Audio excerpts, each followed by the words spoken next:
Hi ನನ್ನೆಲ್ಲ ಆತ್ಮೀಯ ಸ್ನೇಹಿತರಿಗೆ ದೀಪಾವಳಿ ಹಬ್ಬದ ಹಾರ್ದಿಕ ಶುಭಾಶಯಗಳು. ಸಿಹಿ ಮುತ್ತು ಇನ್ನೊಂದು, ಕೆನ್ನೆಗೆ ಗಲ್ಲಕ್ಕೆ ಮತ್ತೊಂದು.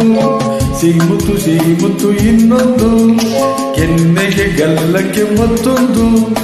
ಗಂಧ ಕೊಡುವೆಯ ಚಿನ್ನದ ತೋಳಲಿ ನನ್ನ ಬಳಸುತ್ತಾ, ನಿನ್ನ ಚಿನ್ನದ ತೋಳಲಿ ನನ್ನ ಬಳಸುತ್ತಾ. ಸಿಹಿ ಮುತ್ತು ಇನ್ನೊಂದು, ಕೆನ್ನೆಗೆ ಗಲ್ಲಕ್ಕೆ ಮತ್ತೊಂದು. ಗಂಧ ಕೊಡುವೆಯ